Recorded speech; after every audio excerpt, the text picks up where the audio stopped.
ニューヨーク東部地域連邦検事ブレオンピーズ氏は912特別捜査本部に所属する中国共産党公安部の警察官34人が偽りのオンラインペルソナ仕様を使用して世界中の中国の反体制派や民主主義者に嫌がらせや中傷、脅迫を行っていた。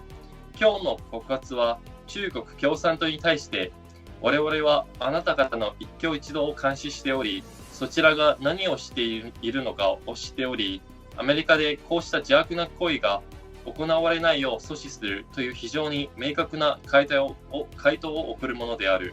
詳しくはVTRをご覧ください。I'm announcing charges 34 NPS officers who belong to a task force called the 912 Special Project Working Group. This task force isn't a normal police force. It doesn't protect people or combat crimes. It commits crimes, targeting Chinese democracy activists and dissidents located outside of the PRC, including right here in New York City.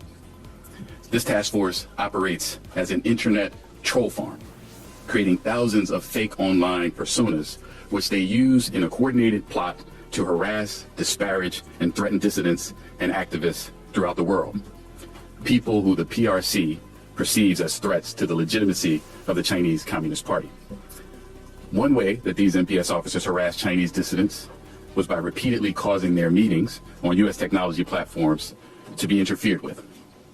For example, in an online video conference on the topic of countering communism, task force officers flooded the video conference and drowned out the meeting with loud music and vulgar screams and threats directed at Chinese dissidents. In crashing and disrupting these online meetings, the NPS subjected Chinese dissidents living here in the United States to the authoritarian rule of the PRC. That is unacceptable. And in addition to threatening and harassing Chinese dissidents, the NPS officers use their fake online personas to spread official Chinese government propaganda and narratives to counter and overwhelm the dissidents' pro-democracy speech. The NPS officers on the task force also used their fake online personas to spread disinformation.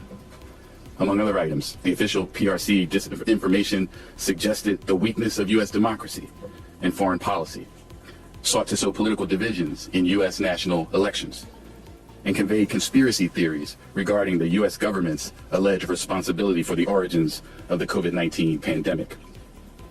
As a result of our investigation, the world now has a unique, never-before-seen view of how the PRC government deployed this army of internet trolls. We cannot and will not tolerate the Chinese government's persecution of pro-democracy activists who have sought refuge in this country. And let this prosecution serve as a warning that we remain resolved and steadfast to fight against any efforts by the Chinese Communist Party to oppress and intimidate our residents. Now, the allegations you just heard sort of pull back the curtain on the PRC's audacious and illegal attempts to harass dissidents and stifle free speech in our country. And today's charges send a crystal clear response to the PRC that we are on to you. We know what you're doing, and we will stop it from happening in the United States of America. And I want to emphasize this for the members of our Chinese diaspora community living in the Eastern District of New York and elsewhere in our country. Those folks who are potential targets of PRC-directed harassment, intimidation, and spying. My office and our law enforcement partners are here to protect you and your rights. And no foreign country will stop us from doing it.